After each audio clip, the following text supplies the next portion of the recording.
Welcome to America's Heroes Group. And welcome back to America's Heroes Group, this time with our roundtable and our partner, the one and only partner, Veterans Legislative Voice, and our ASG correspondent, Stephanie Kalota. Today is Saturday, August 26, 2023. August is National Wellness Month. Our host is Cliff Kelley. I'm Sean Claiborne, the co-host. Our executive producer is Glenda Smith. Our digital media producer is Ivan Ortega of Scouts Arnold Productions. And once again, we have Stephanie Kalota with us. Of course, she's a U.S. Army Sergeant First Class veteran and founder and creator of the Veterans Legislative Voice and our ASG correspondent. We're going to talk about government budgets and also the Freedom Caucus demands. How are you doing today? Doing great. How are you doing today? Not bad, not bad. It's heat in Chicago starting to abate a little bit, so it's getting a little bit cooler. I think we're down to 75 today, but it was like 115 with the heat index the last few days. I'm still jealous. We're still in the 90s down here in Florida, so... But everybody, I hope they're having a great summer. One of the things that, we're talking about is going to be the budgets. Right now, Congress is in recess. They don't meet back up until the beginning of September. So the budget is going to be like the big thing that's going on right now when they get back into the offices. Wow. So what are some of the things that they're talking about with this budget? What are the Freedom Caucus demands? Oh, one of the biggest things on the Freedom Caucus is what we've talked about, and it's a big thing with Glenda right now, too. So Senator Tuberville's hold on the promotions because of the military's change in policy to pay for travel expenses for abortions for people in the military. The prohibition was added to the bill. And a few other things like the prohibition of a reimbursement or coverage for sex changes for those that are trans in the military. Those are one of the things that had been put into the bill, and got to remind everybody, the House has the majority of the GOP, but it's a thin margin. And that's the reason why caucuses like the Freedom Caucus try to flex their strength, because there's enough of those people to hold out and not pass if those guys don't agree with the majority of the GOP. So a lot of times, if they want to try to pass something without the Freedom Caucus, they would actually have to go to the opposite side of the aisle, which we know can actually lose your seat, like a few other GOP people out there that supported the investigation into Donald Trump. The Senate is currently a majority to the DNC, to the Democrats, but it's only by, two people, by the vice president and one more senator. So it's a very thin margin. A lot of things to pass requires a 60 vote to pass, and we're at 51-52 for the Democrats. And to kind of remind audiences about what we've talked about in the past from previous shows with these two issues, mostly with veterans, or not veterans, but people that are service members, women trying to get abortions or go out of state or out of their post to get abortions to states that offer those. A lot of this is in cases of when the health of the person is in danger. Yes, it's so the military will only provide an abortion or compensate for travel to an abortion if the pregnancy is from rape, incest, or for the wealth and health aware of the mother, or the person bearing the child. And that's the only reason why they would pay for the travel expenses. DOD representatives have said multiple times in press conferences and press releases that they've told Senator Tuberville this is perfectly legal by the Hyde Amendment, but for some reason Senator Tuberville keeps missing the exception part of the amendment. So if those that want to look up the Hyde Amendment, go to the exceptions, because he stops at the semicolon and not the period, so you could read it for yourself on who's saying what's legal and what's not. So I think it'll be really, really sad if a woman needed to get an abortion for a health reason and died as a result of something that could have been prevented. The complication in that is that there's also the FERS doctrine, which means you can't sue the military for basically malpractice, medical malpractice. So when these things happen, the family can't even find any advantage or have any benefit towards it other than the regular death benefits. So there's a lot at stake when these types of situations happen. You might be thinking money. Maybe that's the reason why. Well, prior to the prior to Roe v. Wade being rescinded was that in the previous year, the military only performed 14 abortions. All right, I'm about to say, it's not like the women are a minority in the military, first of all, and then second of all, it's not, you don't see a lot of pregnancies in the military. You just don't. No, and if they do, it's typically usually going to keep the child because usually it's because you want to start a family, or maybe you have a spouse that's in the military with you. Yep, or you just want to be an independent woman. Mm-hmm. Yeah. And you know what? More power to them for doing that. I mean, I made the decision not to have children when I had my military career, because with military careers, if you become pregnant, you could fall behind very quickly because you're restricted from doing a lot of things when you are pregnant. So, I mean, focus on careers like that. Women are less likely to be promoted because of things like that for health reasons. So, I mean, that's what happens when you are a female and you have a vagina. And for the women out there in the military, 40% of the women in the military currently are stationed, duty assigned stationed, in a location that practically has no allowances for abortions. So those are the ones that are the 6-week ban, and you only find out you're pregnant at 6 weeks. So much less, some people you actually have to wait until after 6 weeks to find out that you're actually pregnant, and those type of things. And even the dating can be incorrect. This one I know for sure, because this has happened personally and for a few other people I know. The actual dating, the child or the fetus in a woman actually is not completely accurate. It can be very inaccurate. Now, in the cases of trans surgeries or surgeries to help someone change their gender or gender reassignment, however you want to classify or call it, is that considered a health question, or is that considered like plastic surgery? Well, how do they classify that type of procedure, medical procedure? That one I'm not quite sure of, and I'll be honest. But I will say I know on the civilian side, they often classify that as plastic surgery. And for those that don't know, in the military, you're actually allowed one elective surgery in your career. A lot of people use it for LASIK. Some women do it for breast reductions or enhancements, because you're actually allowed to get the enhancements because you got one in your time frame. And because there's plastic surgeons, a ton of them at Walter Reed, and they need to keep up the practice, because you know what? Plastic surgery is not very often in the military, and it's usually because of battle, injuries or freak accidents. And so they came up with this program many years ago that people can do elective surgeries for that. And to me, that's what it goes under. I was still serving in the Army Reserve and working for the Army Reserve as a DoD civilian during the time frame that the transsexual ban was lifted under Obama. And this had became a big thing because a lot of people of the conservative side was very angry at this, because they were worried about the money wasted on performing these surgeries. I haven't found any statistics yet of how much money it actually cost them, but I can't imagine it's that much, because it's not that many people. But many of the people that I knew that were serving and trans had already left the military, transitioned, and then when the ban lifted, they came back in. And that's the same for those that were LGBTQ. Once the Don't Ask, Don't Tell policy was rescinded, LGBTQ people came back in the military, prior service people. And we actually had a bit of a retention and recruitment bump when those things happen. And they so when we're having a recruiting issue and a retention issue, maybe we need to go back to what we did before to get those bumps back. Yeah, I think a lot of people think that are on the conservative side, are just morally opposed to the idea of someone changing their gender. They think that's just something completely immoral and should never ever happen.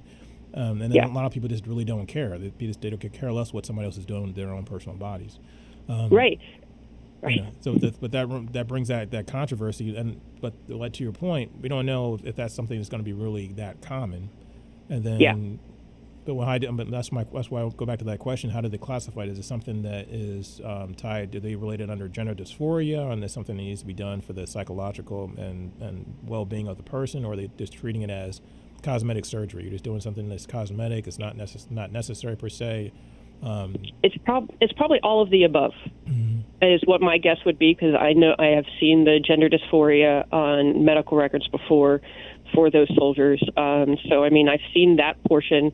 I know at least for the surgeries, those that perform those surgeries are plastic surgeons. So it's probably in all of the above. Just to remind people, I mean, the military spend more money on Viagra for our soldiers than probably the sex change. Well, I guess, I don't know. I don't know why you need Viagra when you're 19 years old. But just saying, just putting it out there.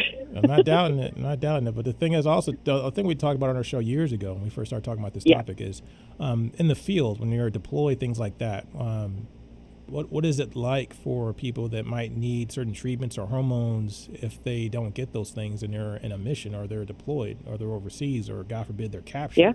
You know, what are because you have to take. What are the challenges that go on with that? You know what? That's a good question, and it really depends because on the service, on the type of job you have, what's the current policies of the time frame. I know at the height of the post 9/11 wars, they were making a ton of exceptions, mostly so that they could keep the people in that we've already trained and already have the experience. Those I know that had developed diabetes, they were allowed to stay in as long as they weren't on insulin. But if they were on insulin, they could only stay stateside, which I have seen exceptions for, especially if they were, drill sergeants or instructors. Those jobs that you're not going to really deploy to a combat zone. I'm not sure what the policies are now. There's exceptions for everything, and so that can happen. I do know people that were on specific medications that needed the regular, dosage and the time frames in combat zones, and it was completely, legal and okay. So, and I know for trans people, there's certain hormones they have to take like regularly throughout the day. Wow. So I completely, I mean, it's really up to the policies of the individual branches. It's all a little bit different, and it depends on the up-tempo of the missions. Yeah, my biggest hope is that they take into consideration everybody's safety, the people that are trans, the people who are serving with those people in the mission as a whole, and not endanger anybody. They have sensible policies that treat people fairly, but also help people stay alive, regardless of who you are or what you're doing or whatever. Let's keep all our soldiers and all our service members alive on the battlefield and coming home in one piece. So if we can do that, then I think that's the mission accomplished. Yeah. So here, let's go over a few more things that they have. So, I mean, the House had made this bill, it passed the House, and it was sent to the Senate. The Senate had created their own bill, but then after a while, they actually took the House bill and added their amendments, and that passed. So what we're looking to expect once they come out of recess is that the House will probably have their original bill back to them with the amendments from the Senate. The House will have to approve or disapprove or amend those. If they amend those again, it has to go back to the Senate. So it's this ping-pong game between the chambers when these things happen. So expect that. There's going to probably be a lot of talk on the things that the Senate has changed. A few things that I had actually liked in the House bill that had been removed because of the Senate were things, I'm trying to remember. The requirement, basically dental for reserve personnel was removed after the Senate's amendments. And this would actually help out with the dental health care that they have from their Triker Reserve Select program. And that was removed, sadly, which is actually pretty hard because a lot of people in the Reserve and Guard, there's actually a high amount of unemployment with those there because more than likely they're probably students or they had just came and they were transitioned out of active duty, and that would have, cause effect for them to not have trouble finding a job and also health. So dental for those reserve personnel is actually pretty important, but that was removed. So thanks, GOP. Hopefully you can add it back. Let's do that. And that's something a lot of people in the veteran community fought for dental care, because that's something that has a lot of profound impacts on people's health and their lives, and not just from a cosmetic standpoint, but just your physical health. There's so many things are connected to your teeth and your dental health that is not being addressed. Eyes and mouths for some reason don't matter, I guess, in American healthcare. I don't get it. The frustrating part. the frustrating part is that the Army Reserve, at least I know for that side, will pay for the fixing of teeth when it gets to a bad point, but they have limitations. So, like, they will do a root canal, but they won't pay for the caps because they see that as elective, services. You're capping an open wound. Like, right. seriously, you It's don't. like saying the band is like, well, we'll stitch it up, but we're not going to put any skin grafts on that patch of skin that's missing on your back. And they're not going in, so they currently also do not cover for preventative or routine cleaning, which we know is much cheaper than having to do all of the mess after it got bad. Right. So, I mean, those are the things that's happened. A few things that the Senate did add that was actually pretty good. It's the treatment of certain materials contaminated with PFAS, PFOS, an increase in funding for the study and assessment of health implications of the exposure to that. And for those that aren't aware, that is chemicals out of the firefighting foam.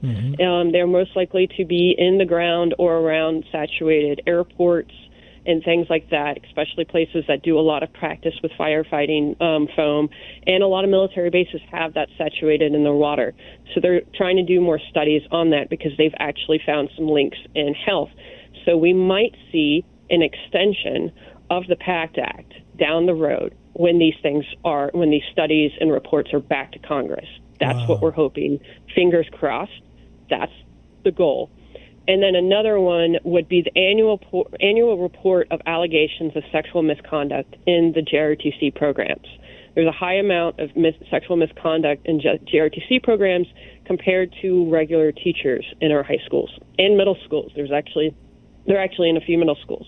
And so this will give them a better report, hopefully, to Congress so they can see what changes can happen. They also include an annual class from the Memorandum of Understanding with the schools about sexual assault and sexual harassment. This might be a little bit complicated because a lot of schools out there are not allowed to teach sex education. So how can you teach sexual assault and sexual harassment when you don't teach sex education? So we'll see how that one goes. Because, like, for myself, that was raised in the South, I did not get sex education. And that's in my so not even at a certain, like, not even like in high school or middle school or nothing like that? Nope. My mother elected me not to and handed me a cartoon VHS to show me what the heck happened, and I still didn't learn that much. I learned because, you know what, I'm a millennial and I learned from the internet.